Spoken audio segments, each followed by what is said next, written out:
Shalom. First, I start off by giving all glory and honor to Yahweh, Ba'ashem, Yahushai, Ba'ashem, Rakakdash. Double honors to teachers, tellers, and the apostles of great millstone. Likewise, brothers, putting out this truth. Faithfully, fearlessly feeding the sheep unto brothers and sisters tuning in. Shalom. Today's lesson's title, Deliverance, a Prophet's Stress. Now, you saw the clip playing as I was bringing out the title of this lesson, which is going to be the focal point of this video today. And I'm going to play the clip that I took from the camp from the GMS Alabama camp out there, Mysteries of the Kingdom, the trilogy. And you're going to hear what the head of that camp says. And it got me thinking, because I know a lot of brothers are also thinking the exact same thing too. Okay. You know, we're doing this work. You know, we're following the laws to the best of our ability. You know, we're dealing with everything that we have to deal with in our lives. You know, and we live in a very wicked kingdom. You know, Great Babylon, America. Okay, the central focus of the Lord Yahweh Shai's wrath that He's going to be bringing on this earth. Okay, and the thing that you constantly think about in your mind is, am I going to be delivered? Am I one of those that is going to be delivered? And as you saw, the Matthew 22. And 14, you know, in the beginning it says, for many are called, but few are chosen. Okay, am I one of the few that are chosen? So I'm going to play this clip and then we're going to continue on in this lesson. So that means the ones going to be delivered is ones who are desiring it, and the Lord ain't going to fuss with you. Because your worst nightmare is not to be delivered. Right. Right. So you know the relief when the Lord said you made it. So that's an example of Him not frustrating your desire. Man, wow. Nobody else can experience that unless the ones who stressed out about making it. Right. You stressed out about making it because you understand the magnitude of it. So you make it's gonna be. Lord, don't frustrate that, man. You know, you desired it, you fought. Now, my son, enter into. Man, well done. And you're gonna enter into a realm that's out there, man. And like that scenario I brought up, that's gonna happen. Now, as you saw in that clip, you know, the elder brother out there, he had a valid point, which, you know, everyone else in the camp agreed to, and, you know, those of us who were watching it, whether we watch it live or afterward, would agree on that. You know, the most joyous day of our life is going to be when we are delivered, okay? And that delivery is going to be when we get that crown of life placed on our head. Or if you're not of the 144,000 rulers or kings, at least you're part of the 1/3, okay, that is going to be saved. And for me, that would be good enough also too, okay, even though we desire, you know, to be in those position of authority, you know, as 144,000 governing body, okay. Let's go to the book of Proverbs 18 and 10, and reads, the name of the Lord Yahweh is a strong tower, the righteous running into it and is safe. Which, you know, only the true men of the Lord are the ones that are calling the true Paleo Hebrew name of the Lord and the Hamashiach, okay, or basically the Father and the Son, okay, who the world ignorantly call God and Jesus. Now you have these other camps out there, okay, and as you can see with this little AI that I created, okay, and if you look at it closely, you can tell who the ones that have this flaming sword above them represents, okay, and the ones that have the crown above their head, okay, as a symbol of reward, okay, represents those that are true in the faith, okay. When we go into Matthew 10 and start in verse 32, it reads, whosoever therefore shall confess me before men, him will I confess also before my Father which is in heaven. Now, how do you confess the Lord, okay, Yahushai, before man? You have to know the name. You have to say the name, okay? This is why when we open up with all praise, glory, and honor to Yahweh, Ba'ashem, Yahushai, Ba'ashem, Rakakdash. We have to go to the Son first. Okay, we cannot go directly to the Father. Okay, so the Son is the intercession between the Father and us. We're not worthy to stand before the Most High, Yahweh, okay? So this is the reason why, you know, right now we're in the Passover where the Mashiach, the Son, gave up his life, gave up his position in heaven, okay, and was willing to come down here in the human form and suffer as we do, okay, and die for his chosen people, okay, the elect, okay? But you have these guys, okay, they think that they can use the word Jesus Christ, okay? They march down the street like some paramilitary. They dress up like doggone, those people you see in the movie Mad Max, okay? That Mel Gibson movie, okay? Or some grunge or heavy metal type look to them. Okay, the rest of them, they dress like with hoodies, wear the baseball cap. And they have no fear of the Lord Yahweh Shai, nor do they magnify his name. Only the true man of the Lord is going to magnify his name. So basically, in essence, they have denied him.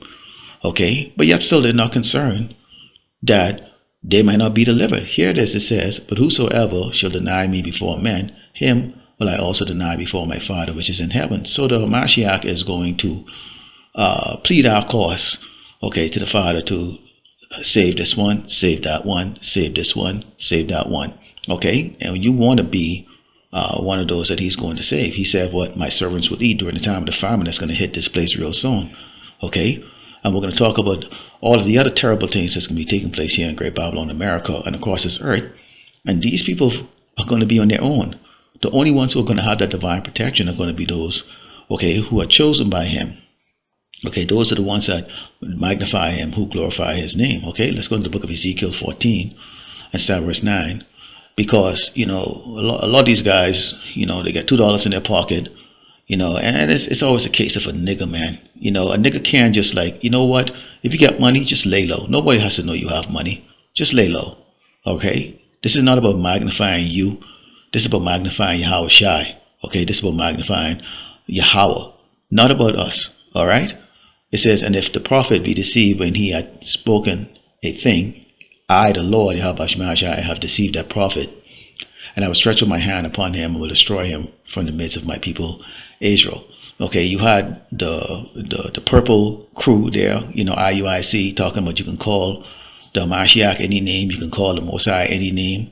Okay, they just have blatant disrespect. I mean, they're not warning the people about the things that Esau is trying to do them. For example, when you talk about the C-19 jab, they were encouraging their audience. They were encouraging their sheeps. Okay? These are pathetic, horrible shepherds, man. All right? Continue on, it says, and they shall bear the punishment of their iniquity. The punishment of the prophet should be even as the punishment of him that seeketh unto him. So you have a whole big congregation. When you look at our videos, because we tell the truth, we get so few views. There's a few brothers that get a couple hundred views, or maybe in the low thousands or whatever the case like that. But these guys, when they throw their videos out there, because they add a lot of worldly BS to it, okay? Calling on the name of the so-called white man, deity, which Jesus Christ is not a deity. Okay, it's just a picture of a Caesar Borgia. Okay, but it's showing your allegiance with the people of the world. So of course they're gonna come in. That's what every corner you go in the United States, especially if it's a black church or Latino church, okay, they have a big picture of Mary and a big picture of white Jesus in it.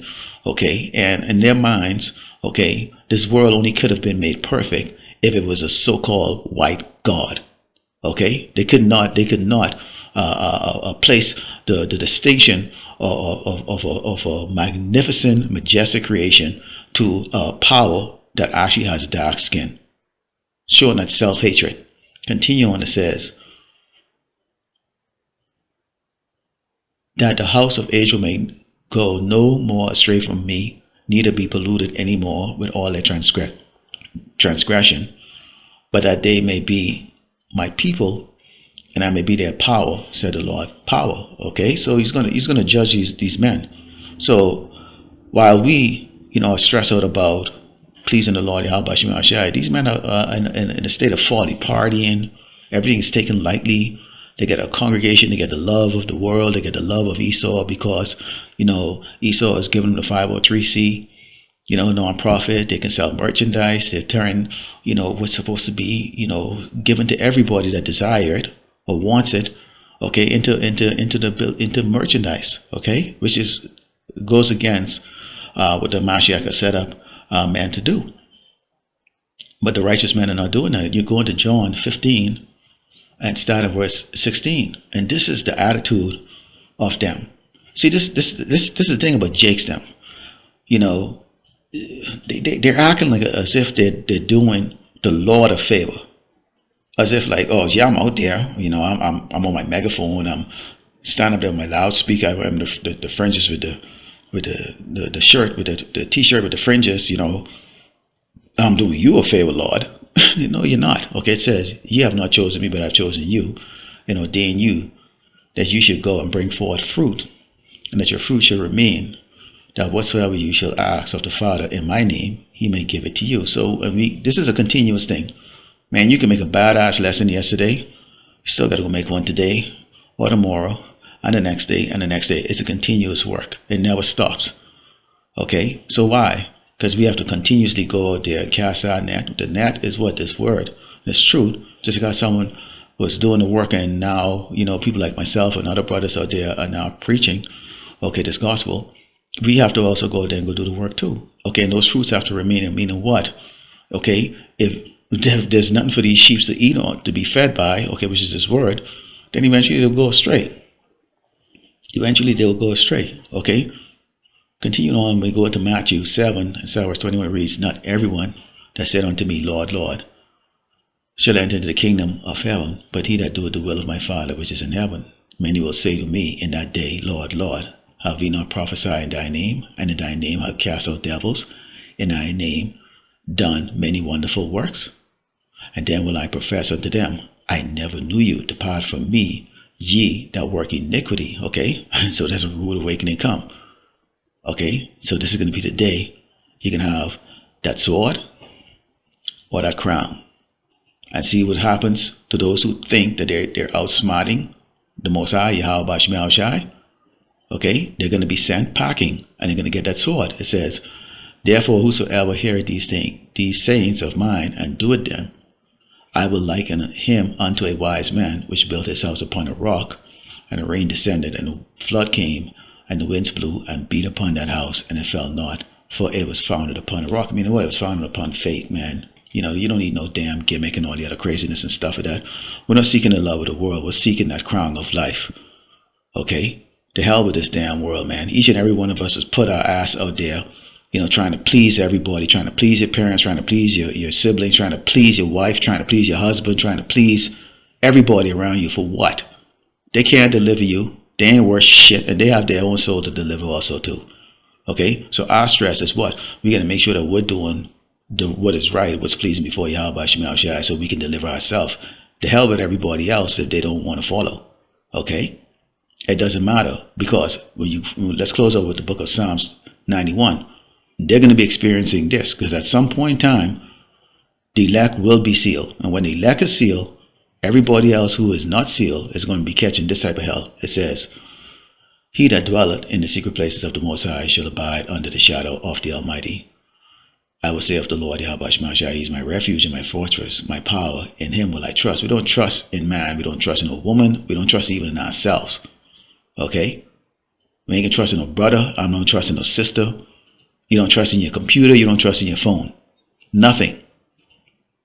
You trust in Yahweh Shemel Shai. Continuing, it says, surely he will deliver thee from the snare of the fowler and from the noisome pestilence. He shall cover thee with his feathers, and under his wings shalt thou trust.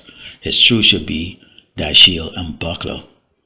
Thou shalt not be afraid of the terror by night, nor for the arrow that fly by day. If you see what's going on in the world right now, you should understand this terror by night shit is going to be coming around real soon. Okay, and those arrows flying by day, okay, you can think of those as bullets flying around, as people starting to rob each other for food and gas and everything else. Okay, unemployment. People ain't have no bread in their pocket. Bread, we call what money bread. Okay, so they can be robbing people to get that bread, to go buy some actual bread itself. Okay, and also there ain't gonna be no bread. But the store shelves gonna be empty soon. All right, so we get into this time right now where if you're pleasing in the eyes of the Lord, Yahweh Shemel Shai, you don't have to worry about this so much. Okay, continuing, it says, nor for the pestilence that walketh in darkness, nor for the destruction that wasteth at noonday. 1,000 shall fall at thy side, and 10,000 at thy right hand, but it shall not come nigh to thee. That's a lot of people. That's a lot of dead people. Okay, that's a lot of dead people, and we can go into all kind of creative ways and how this actually would look. Okay, Only with thine eyes shall I behold and see the reward of the wicked. What is going to be the reward? That sword. Okay, and these other camps, okay, that think it's a joke to make mockery of the Lord Yahweh Shemashah in his holy name. Okay, you're wicked. Okay, and we are going to see the reward. Should we be those that are going to be chosen and get that crown of life? It says, because thou hast made the Lord Yahweh Shemashah, which is my refuge, even the Most High thy habitation, there shall no evil befall thee, neither shall any plague come nigh thy dwelling. And that is the stress that we deal with. Because we know the Lord Yahweh Shemashah, we know the Most High is going to make good on his word when he's going to judge, particularly Great Babylon, America, hardcore, unlike anything that anyone created on this earth has ever seen. And we want to make sure that we are delivered from that. We hope to be delivered from that. And that is the stress of a prophet. Lord willing, the elect. As the Father goes by giving all glory and honor to Yahweh Bashim, Yahweh Shai Bashim, Rakakadash. Shalom.